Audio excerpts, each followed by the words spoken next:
Ladies and gentlemen, thanks for joining us again. This time a special edition on a Wednesday for Hudson County Review Live. Still the man of the hour, still too sweet to be sour, your host, John Arhitis. Today, we're joined by Jersey City Acting Superintendent of Schools, Franklin Walker. Mr. Walker, it's great to have you on. Thank you very much, John. It's good to be here.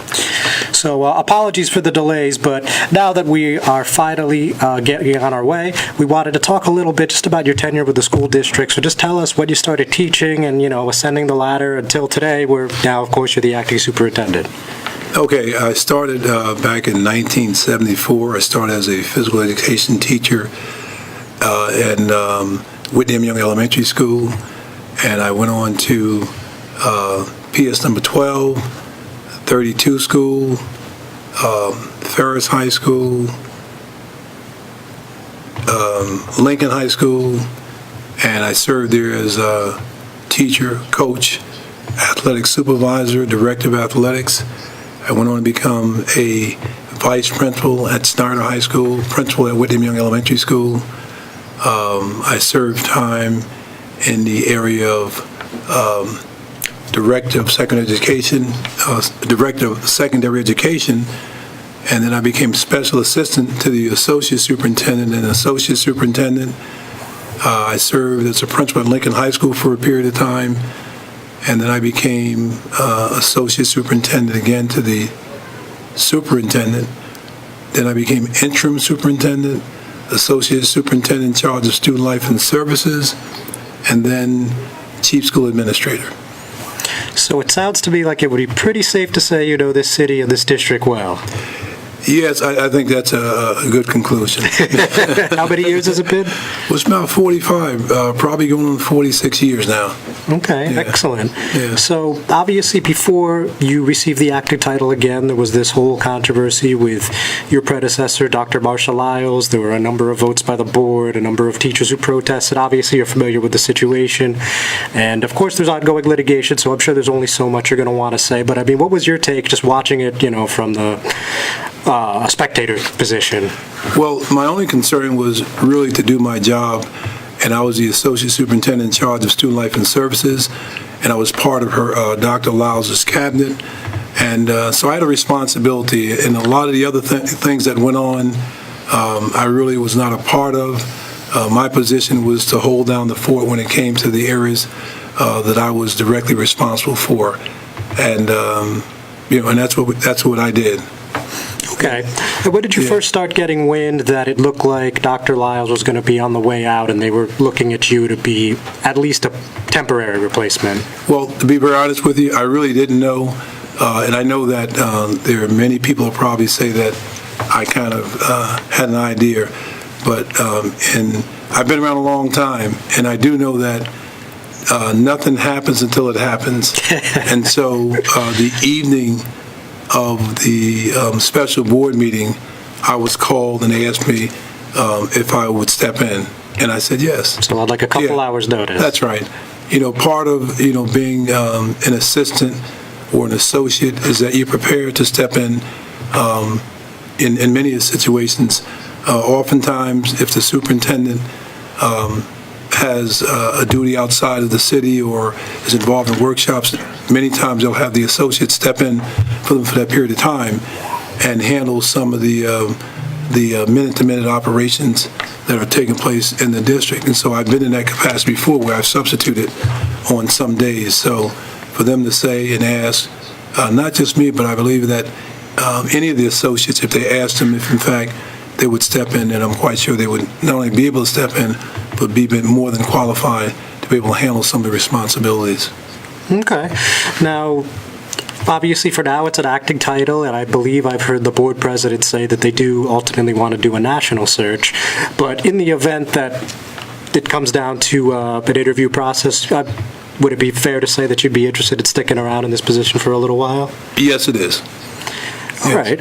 And so when you look at the school district as a whole, obviously it's a very large district, and it's a very sophisticated district in the sense that there's a lot of different demographics, so on and so forth. I don't need to explain it to you, but right. My point is just when you look at how it is from your perspective, what do you think needs improvements? What do you think needs to start from scratch? What do you think is going well? Like, how do you see the district as a whole right now? If you could break it down in a few words. I know it's a lot. It's a lot. And again, this is a very diversified district. We're talking about 30,000 students from all walks of life, from varied backgrounds. And so when you talk about some of the things that we just need continuous improvement. I mean, that's the main thing that we'd have to focus on, continuous improvement. That means taking time to maybe look at some of the little things that we're doing and try to do them a little better. It's really about establishing a mission that everybody's a part of. You know, oftentimes when you talk about an organization, you know, there are things that are done, and they're done in isolation. And so our position is to do some of the things that have been going on even as we speak, but to just continue the process of improvement. And that's identifying what the needs are. You know, the very simple part about making change is that you have to be able to assess, you know, what needs to be changed. And once you identify that, if you can stick to and target those focuses so that you're able to stay on task, make everyone aware of what the objectives are, make everyone aware of what the goals are, and continue to identify, survey, review, because the great thing about improvement is that it's ongoing. It's not you do one thing and then you resolve the problems. Sure. It's continuous. And the fact that we're talking about education, and we look at the number of changes that have taken place in education over the years and the various shifts that it's had in terms of direction, whether it's the business model, you know, whether it's focused on technology, there's just been a lot of changes that have been promoted. The global development reinforces that we continue to change. And so we have to continue not just to establish programs, but we have to review them, evaluate them, identify if they're working, how can we make them work better? What are the skills that students need to be able to be effective in terms of the process? We're talking about preparing students for the future. Well, the future is a little different today than it was before. It'll be different even tomorrow. And so the concern is, how do we prepare students? What skills do they need? Well, in some cases, we've become so technical in terms of the kind of skills that we promote that we've forgotten some of the very basic things. And that's why, you know, the Department of Education adopted social emotional learning as a significant part of the curriculum, you know, a couple of years ago, because, you know, students need to be able to self-regulate. They need to be able to control their emotions. They need to develop skills of empathy. You know, we have, you know, rash development of bullying that takes place in schools and just children, period. And sometimes it's because students just don't take the time to just think about what's going on with the other person. Mm-hmm. And if they did that, that would help to resolve some of the concerns that they have and keep them from being in conflict oftentimes with other students. So just identifying what the needs are, you know, it's about identifying, you know, in the classroom, what are the things that students need to be successful?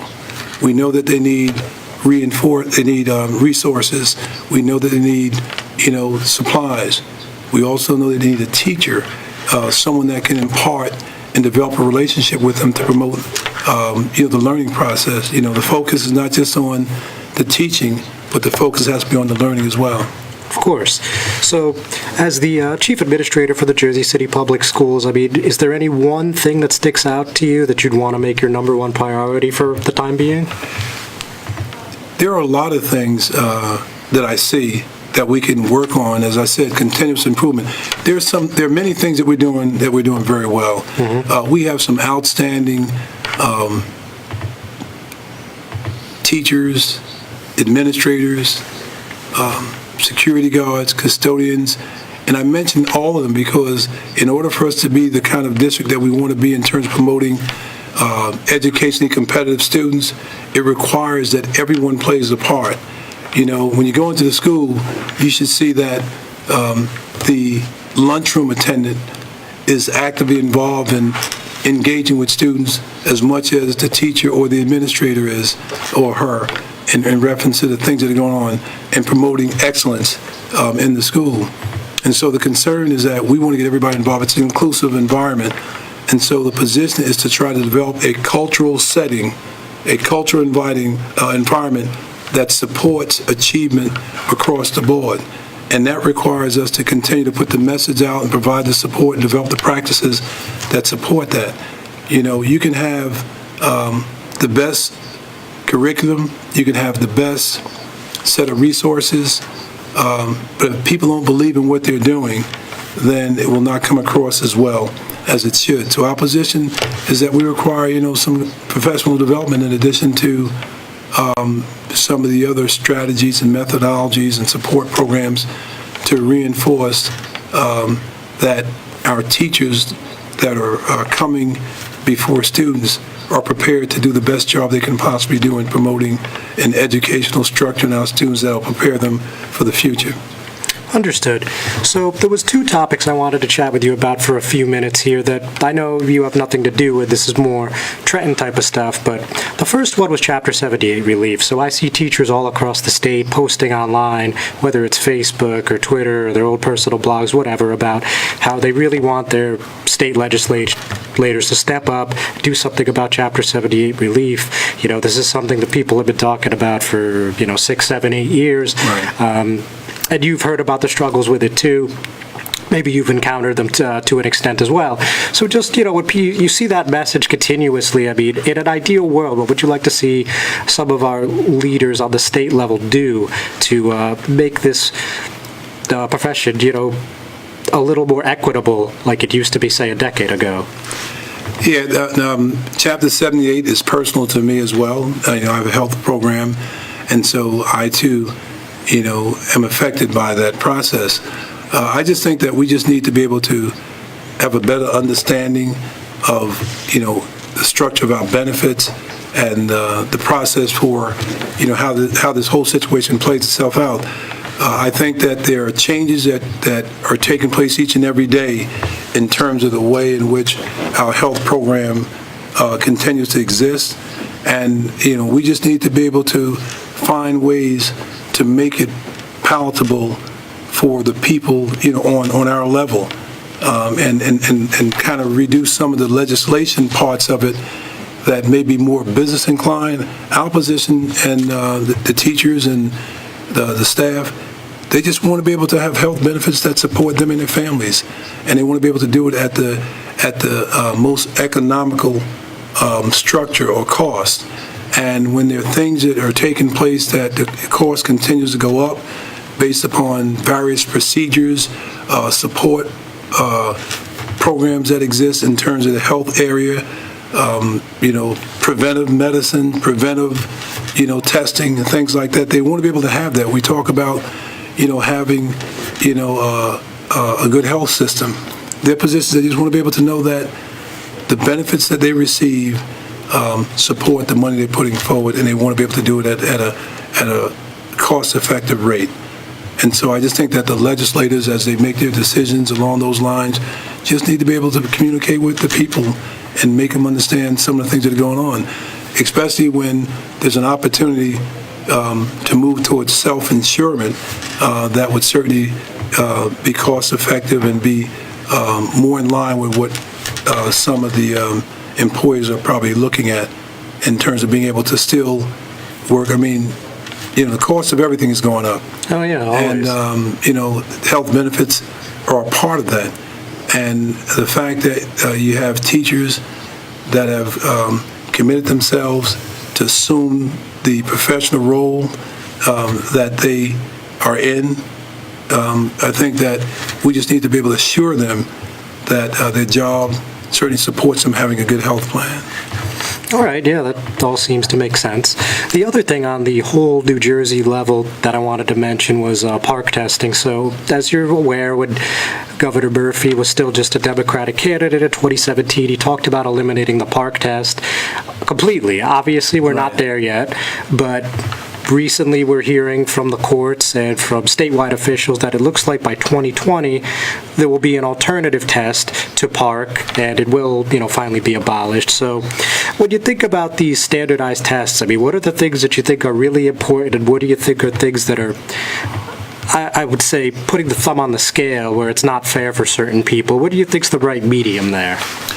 Well, there has to be some means of measurement to identify what students are doing, what students know, what skills they have, especially if we move them to the next level.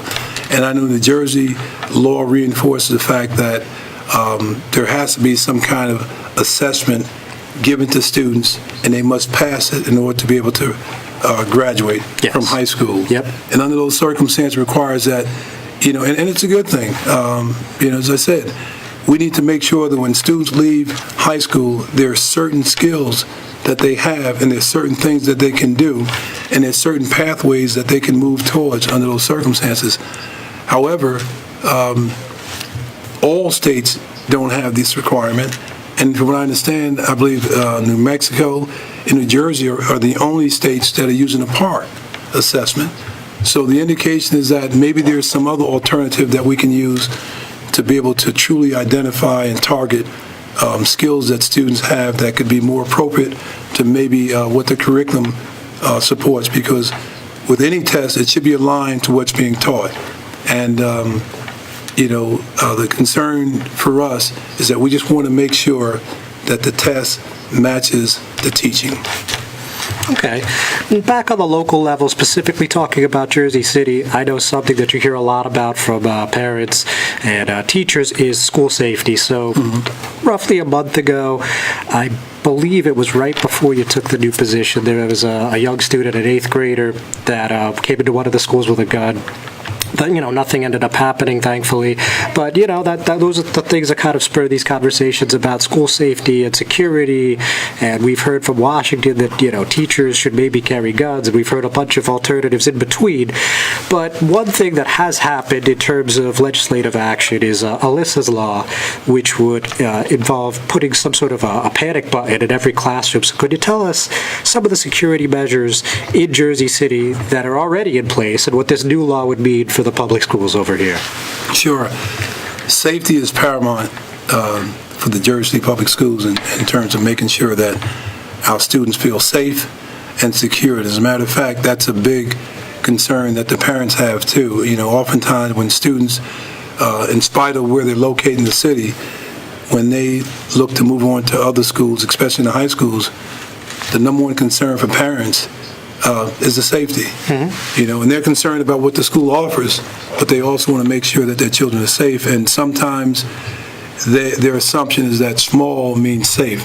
And oftentimes our smaller schools, the numbers are very crowded. We have a pretty significant waiting list because of that.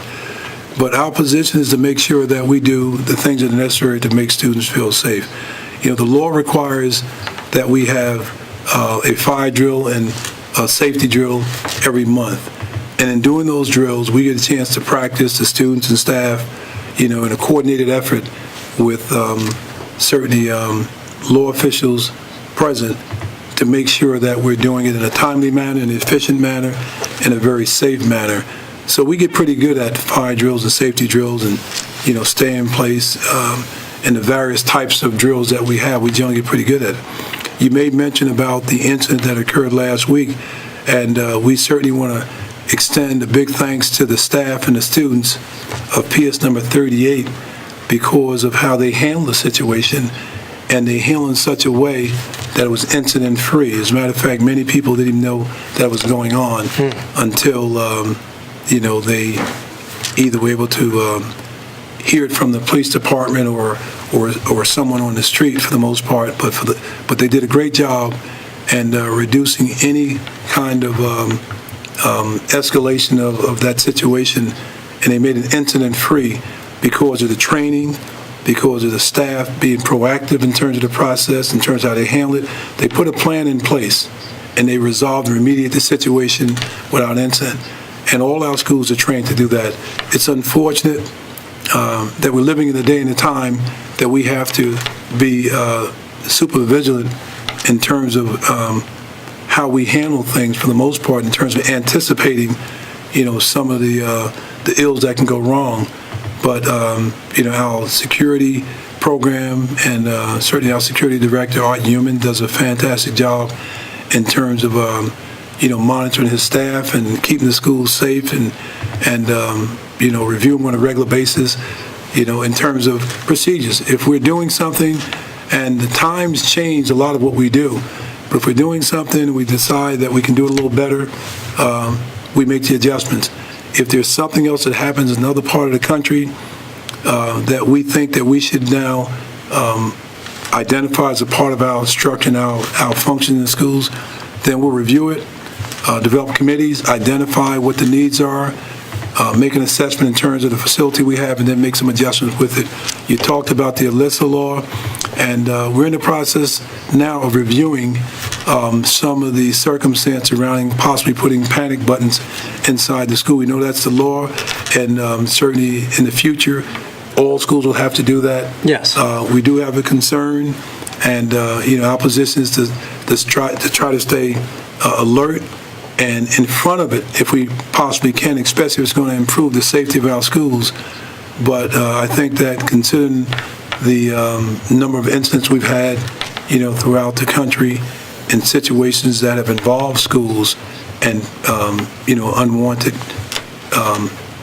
factions coming into the school and creating certain types of incidents, that it's a very needed procedure to be able to implement and put into the schools under emergency conditions. And speaking of, these emergency drills and being vigilant, another thing that we're seeing a lot more in New Jersey and throughout the country is these active shooter drills. So I know that's something that, a lot of people find scary, but again, a lot of people find essential. So just tell us about how that's been implemented here and how the teachers and students have been responding. A number of years ago, certainly, the Columbine situation was horrific, and it caused everyone to take a second look and a third look and a fourth look in terms of their safety procedures in terms of something like that happening. The situation in Parkland, Florida, and there were others throughout the country that made us, even though we said, well, we don't think it can happen here, our position is erring on the side of caution, supporting our students. It's something that we had to take very serious and to put procedures in place, in addition to the fact that now New Jersey law requires that. But we have students that we have practice drills, active shooter, intruder in the building. We have procedures that are in place that we practice on a regular basis to make sure that our students become familiar with the process. Most of the time, it's just a question of, when you're talking about new procedures, of practicing it so it becomes second nature. And the key thing, especially with our elementary schools and our middle schools too, is that we want students to feel safe while they're involved with the drill. Oftentimes, when situations occur, panic is what causes people to become distraught and creates a lot of problems in terms of the safety of everyone involved. So our position is to do it enough times so our students feel very secure about what's going on, and they're calm, they're following directions of the adults that are there, and they're able to organize themselves in a very safe and supportive manner without panic. And so the practice becomes very significant with that. I recall we used to have the air raid drills when I was coming up a long time ago, and it was somewhat frightening at times, especially for elementary students, not knowing what the circumstances were and why we were doing those things. But after a period of time, you practice them to the point where you felt pretty secure in doing them. And our position is to do the same things for our children, is to put them in a situation where they get a chance to practice so it becomes instinctive in terms of their movement and behavior, and we are able to provide a safe environment for them. All right, excellent. And is there anything else you wanted to add today before we part ways? No, there's a lot going on. We're doing a lot. The district has a lot of very successful programs, very successful students, and our position is just to kind of continue to report the good news about what's going on. We have the same concerns that any of the large urban district has, and there are things that we have to put in place to maybe make some changes, to upgrade some areas, to reinforce, our curriculum, to certainly provide, develop, and recruit high-quality teachers, provide professional development to support them in their efforts to be able to impact students, continue to work on making an inclusive environment so that everyone pitches in and everyone is responsible for the success of our students. So it's not, program in isolation. In order for us to be able to stay focused and do the things that we know that we can do based upon, the people that we have in this district, it requires, continuous conversations, continuous support, review, and, staying focused and keeping our eyes on the prize, which are the children, doing what's best for children. I mean, that's, we have a number of different goals, and preparing students to be college and career kind of focuses that process, but it's really about making decisions in the schools, outside the schools, with textbooks, curriculum, staffing, that's doing what's best for children. Very good, Mr. Franklin Walker. Thank you again for joining us. Ladies and gentlemen, thank you for tuning in. Hopefully you're enjoying a snow day at this point. If not, safe commute home, and we'll see you soon.